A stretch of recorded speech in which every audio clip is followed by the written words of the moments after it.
Welcome to Titus Talk, ladies and gentlemen. Today is April something. The 25th, 2024. We got some AEW to talk about. Not a lot of matches. Because one of the matches was too long.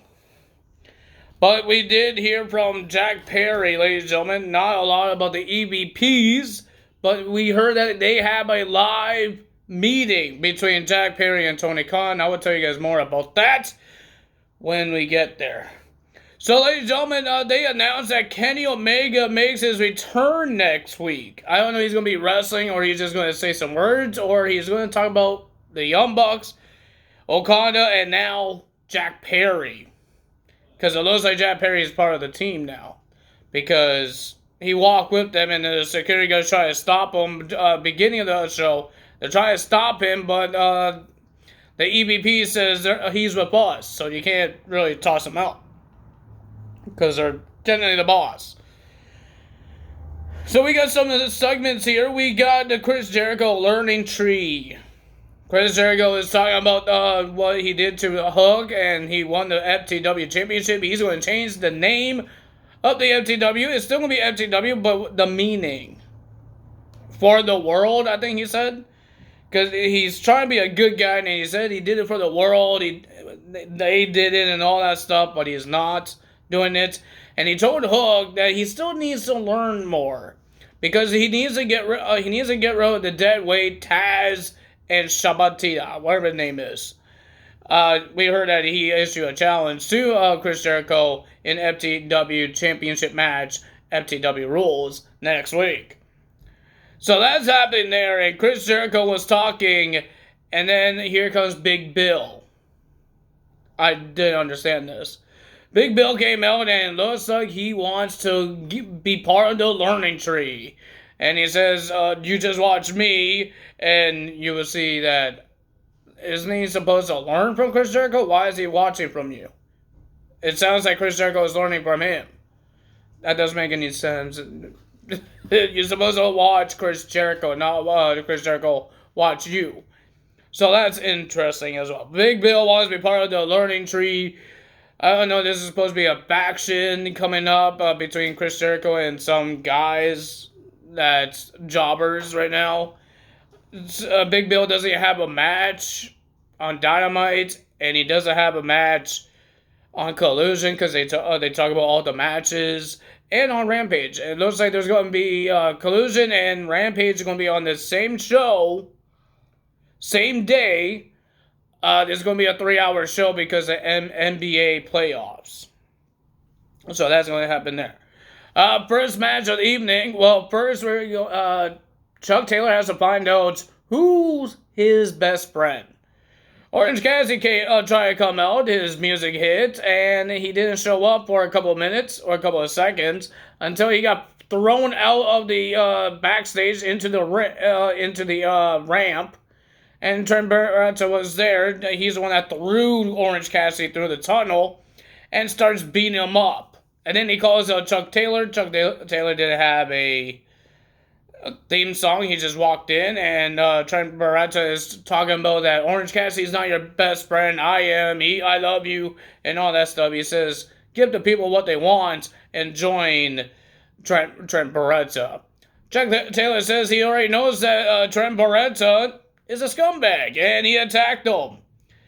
And he says that he doesn't want to have a wrestling match. He wants a parking lot brawl with Trent, and it was official, I think, one on Rampage, I think. So it sounds like Chuck Taylor is on Orange Cassidy's team. It wasn't really a good hit. I don't know what he was trying to do, but okay.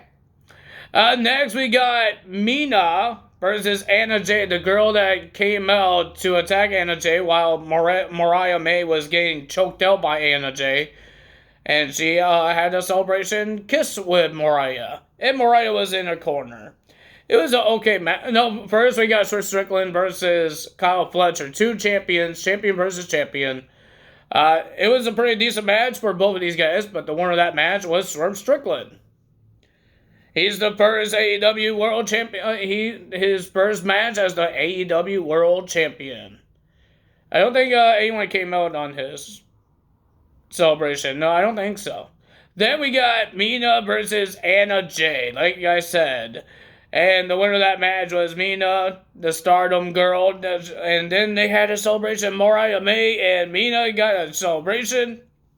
They had champagne until they got attacked by Anna Jay. So I'm guessing Mariah May is going to have a baby face because Anna Jay just attacked a heel team. Does that make her like a heel? And then Toni Storm came out and chased off Anna Jay and starts hugging Mariah May because that's her prized pupil right now, acting like she is the old school Toni Storm. She didn't really care about the Mina at all. And then Serena Deeb came out and she sat on the steps because there's steps where the ramp is. She sat on the step because Toni Storm dropped her shoes and the championship on the ramp where the steps are. Serena Deeb came out and she sat down and she adjusted the women's championship where the golden part is facing up, not the strap. And then she said some things in the camera and she says she wants that title. Deonna Purrazzo and Thunder Rosa still has a problem with each other and they start shoving each other. And then we got a gauntlet match that wasn't announced. We got a gauntlet match, and we heard that if there's no pinfall, there's going to be people coming in until there's a pinfall. So that's what's happening here. A whole bunch of people. There was Lance Archer, Penta, Jay White, Dante Martin, Commander, Will Ospreay, and Kyle O'Reilly. Will Ospreay won the gauntlet match, and this is for a number one contendership to the International Championship at Double or Nothing. And then we saw Will Ospreay try to do the Tiger Driver, but he remembers what happened to Bryan Danielson, and remember, he said he retired that move, so he didn't do the move. But he still got the win. But Don Callis, when they were in backstage, Don Callis was questioning why Will Ospreay didn't do it. And Will Ospreay told him why, because what happened to Bryan Danielson. He doesn't want to break somebody's neck. But Don Callis doesn't care. You break somebody's neck or how many times he broke his neck. But Kyle Fletcher tried to stop him and then calm him down until Don Callis says, don't speak because you don't know anything about winning. You lost your match. And all that stuff. And Don Callis says, you need to do what you have to do, Will Ospreay, to win this championship against Roderick Strong. And then Don Callis told Will Ospreay help Powerhouse Hobbs warm up for his world championship match against Jon Moxley. And then he walked away, and then Kyle Fletcher says sorry to Will Ospreay, and Will Ospreay says sorry to him. They are teammates. They were in a faction called Aussie Open, but I believe their other partner is injured. I think so. I forgot his name, but I think he's injured. And then we had the IWGP World Championship, Jon Moxley versus Powerhouse Hobbs for the championship. It was okay. Even the fans wasn't really going nuts. They going nuts when Jon Moxley was doing his taunts and all that stuff, but the match was okay. It was okay. But the winner of that match was Jon Moxley. He retains the title and all that stuff. And then we finally get the face-to-face between Jack Perry and Tony Khan. Jack Perry came out. Tony Schiavone introduced, called him out. And Jack Perry came out and talked about the Jacksonville, how many matches he's had. He says this was the best place that he had his matches. So all that stuff. And then he called out Tony Khan. And he said to Tony Khan that he said a bunch of things. He says, shake my hand and reinstate me. And Tony Khan did. And Jack Perry was raising his hands up, showing the fans cheering, until Jack Perry hit Tony Khan with the microphone in the guts. The guy is not a wrestler, so of course he falls right down. So Tony Khan falls down, and then the rest of the EVPs, Okada, the Young Bucks came out and asking, what you doing, Jack? Why you did that? They were checking on him, and looks like they were about to do the EVP trigger. And then Okada said, you can't do that. So they helped up Tony Khan, and they did a finishing tag team move. It was a springboard two-stone, but it was a sit-out two-stone, whatever you call it. So they attacked Tony Khan. And it looks like Jack Perry is part of the elite now because they were holding each other's arms up like a faction would do. So, ladies and gentlemen, that's it for AEW. Not a lot of things happened. There was a lot of interviews and some bogus stuff, but mostly that's the top things that happened. Tony Khan got hurt. The EVPs are trying to take over AEW, get rid of Tony Khan. And that's what they're doing. I guess we might not see Tony Khan for a while. I think Jack Perry is upset because Tony Khan suspended him for 8 months. Because the CM Punk and Jack Perry thing. He got suspended for that. While CM Punk got the worst thing, and I don't know he got fired or he quit, but CM Punk said he quit. But he got the worst of it. He's out of that company, and Jack Perry got suspended for 8 months. And then he was the stupid one going to New Japan and ripped his contract. So is he reinstated now because he shook hands with Tony Khan?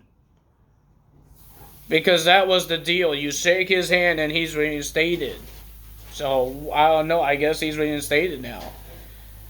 But I think he should be fired. And I guess the EVPs should be fired as well. Because they had just attacked their boss. He's the top boss. They're the little guys. It's his show, not the Young Bucks or Okada. He's not even the VIP, the EVP. So Kenny Omega is, and he's making his return. I'm hoping that he does something. I hope he could wrestle still. But he makes his return next week. See what he has to say about getting kicked out of the Elite and what they've been doing. Maybe Hangman Adam Page makes his return and helps Kenny Omega. And Kenny Omega has to find more people because there's Okada and there's Jack Perry now.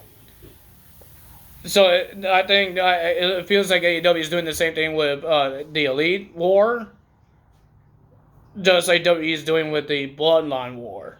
So, and we got, that's the end of the AEW stuff. But now we got the draft. They told us the rules of the draft, and ladies and gentlemen, the first time ever that the champions are protected. I don't think they're not going to get drafted. They're going to stay on their shows. Cody Rhodes will stay on SmackDown. The SmackDown champions will stay on SmackDown. The Raw champions will stay on Raw.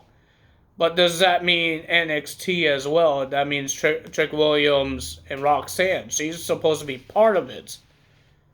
Because they just announced that she's eligible to be part of the draft. We know Dragunov is. He's not the champion anymore. But what happens with Roxanne Perez? And it doesn't sound like people are going to NXT because they don't get a pick. Because it sounds like it's just SmackDown and Raw game picks. And they showed us some people that's going to be eligible on Friday. Who's eligible on Friday? Who could get picked? The Bloodline, of course, will be on the first set of people. And I believe Jey Uso as well. So I'm hoping and then I'm hoping that Jacob Fatu would be part of it as well. Or that's going to be next week. I don't know. So I can't wait for the draft. We're going to have the draft on Friday, not tomorrow. I wish it was tomorrow, but it's on Friday night. And then we have to wait for another 2 days and get the rest of them. I'm hoping there's no free agents. If they do free agents, just put them on NXT. Because you don't know what to do with them on Raw or SmackDown. That means they should just go on NXT. They didn't list Omos at every peak when they really part of WWE still, but they're free agents, so they could just popped up if Raw wants Omos or SmackDown wants SmackDown wants Omos, and they did not put Alexa Bliss and Carmella because they are free agents too. They weren't part of the draft last year because they got babies, they were pregnant. So, even Nikki Cross, I don't know if she's going to be released. Or whoever put it on social media forgot that Nikki Cross is part of WWE. I have no idea, but we will figure it out. Let's see if Nikki Cross will be the next one released, because we got until Friday to see if anyone else get released. It is upsetting to see a lot of people got released, like Jinder Mahal, Zonga, Zion Quinn, Von Wanger, Beer, and now Cameron Grimes, Xia Li getting released. But they could do something big. And I believe they are... I don't think they're doing the 90 days non-compete clause anymore. I think they could just go anywhere they want now. It's a new WWE. But ladies and gentlemen, that's all for me, and I will see you guys Friday morning for TNA results. If I do it Friday morning, we will figure it out. And then on Saturday we get the draft. And then Tuesday we get the part 2 of the draft. Because there's a lot more people getting drafted on Raw, because a 3-hour show and the 2-hour show, there's not a lot of people. I think there's like 16 people. And I think there's going to be like 6 rounds, I think, something like that. 6 or 5 rounds of the picks. And Raw gets, I think Raw gets like 20 people. I believe so, 20 people. They said 20. I don't think they showed us all the guys, because they didn't show the NXT guys. They didn't show anyone else. That we know NXT guys will be part of the draft. It's just they weren't on the poster of the on SmackDown or Raw who could get picked on that day. They didn't show Dragunov. They didn't show Roxanne Perez. They didn't show anyone that's they showed Braun Strowman. The guy is still in WWE, but he's injured. They didn't show Uncle Howdy because he's on the free agent list, and even Jacob Fatu, because he's on the free agent list right now. And if he joins on with the Bloodline, and wherever the Bloodline goes, he goes. If he's part of it. I think he is. That's all for me today. If you guys enjoyed this video, hit the like button, leave a comment below, hit the subscribe button, hit that notification bell, and I will see you guys Friday morning for TNA results. Bye! Or just see you on Friday.